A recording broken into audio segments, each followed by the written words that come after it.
lest we lose sight of the bigger picture, remember those losses are ultimately replaceable by the inexorable march of human reproduction.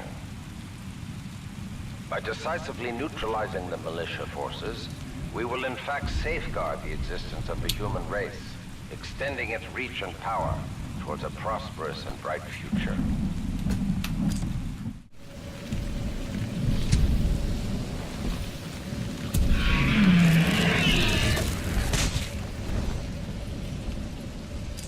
Dr. Jefferson Boyle, Log 1. Looks like they went forward with the ARC test, despite my warnings to postpone, but what Martyr wants, Martyr gets. I don't know how I survived, but I did. For now. I've tried all the exits, but I'm trapped. Damn place is locked down good. All I have is hope. That's what I get for picking a lab underground. What can I say? I like archaeology.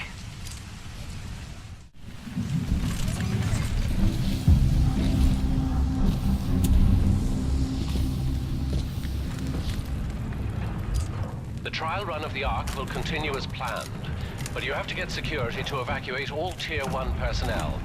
General Marder and his key team members are transferring to remote observation. Dr. Altamirano, log 7.6. General Marder is gone. He's making us stay to complete the test. I don't trust this thing. The Ark is unstable.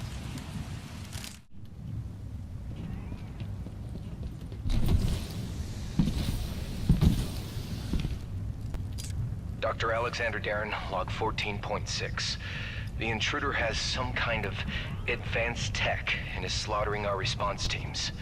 Tyler in Wildlife Research said 2 teams were taken out at the elevator banks in a matter of seconds. By one guy.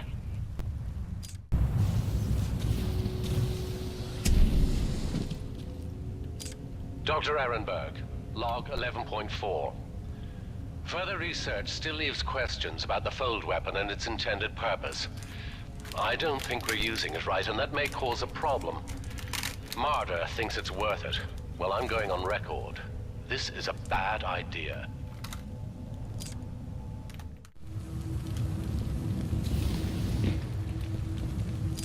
Dr. Jefferson Boyle, log 2.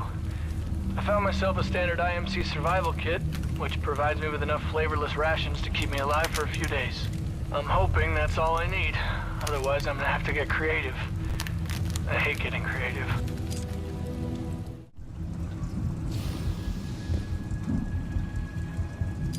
Marder's log 21B, human specimen 3.4.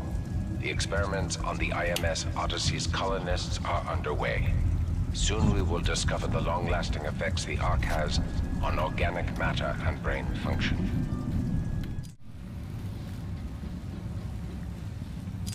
Dr. Jefferson Boyle, log 3. I had to get creative. Failed experiments on Typhon's indigenous wildlife are unfortunately next door. In other words, I cooked a prowler. Tasted like chicken, if chicken was a weird dinosaur-like creature injected with IMC meds and steroids. On a lighter note, I think I found a way to upload these logs to what's left of the IMC network here. Maybe someone's monitoring. Here's to hope.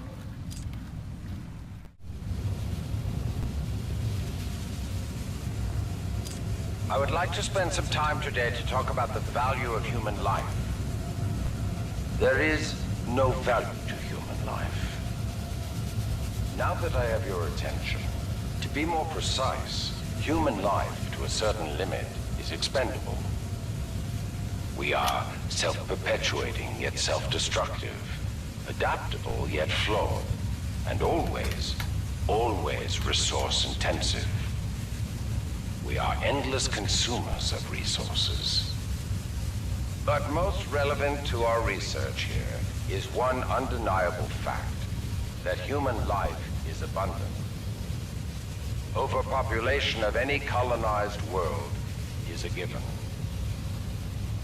Through the lens of cold objectivity, it is irresponsible to say that all individuals on such worlds are actually indispensable.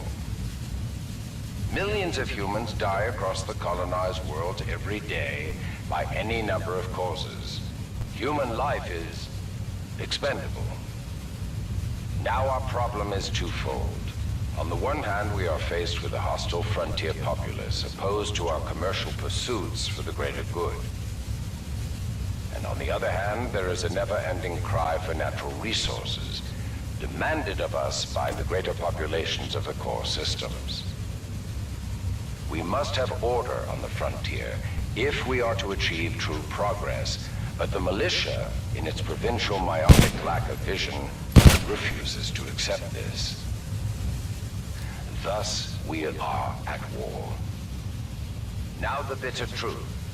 Reinforcements from the core systems will not arrive for several more years.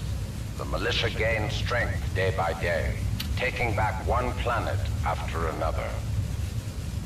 Our choices are limited. Drastic action must be taken. Again, I remind you all of one simple truth, that human life is abundant. And, as distasteful as it may sound, human life is, in truth, expendable. And so that brings us to this planet Typhon, where we have discovered a gift, a machine that will do more than change the tide. Call it fate, call it evolution, call it what you will. The truth is, we have discovered our resolution, and in it lies a weapon with a powerful ability to fold space and time. We don't know who built it, but we do know that it is quite old. And most importantly, we have learned enough to bring it to life. As we use this fold weapon, we will manipulate space-time, targeting anything we desire, sundering entire planets. Our restoration efforts in the mountains are nearly complete, but one task remains. We must complete a small-scale test here first, to tune the power source, or the arc, as our colleagues tend to call it. Once we have accomplished this, we will transfer the power source, the arc, to the full-scale site, and destroy one populated militia planet and then another, until they capitulate. We will open an Einstein-Rosen bridge sending through thousands of concentrated gravitational waves. This will rip apart and sunder every molecule, every atom, and every living thing we target, resulting in total loss of life. But lest we lose sight of the bigger picture, remember those losses are ultimately replaceable by the inexorable march of human reproduction.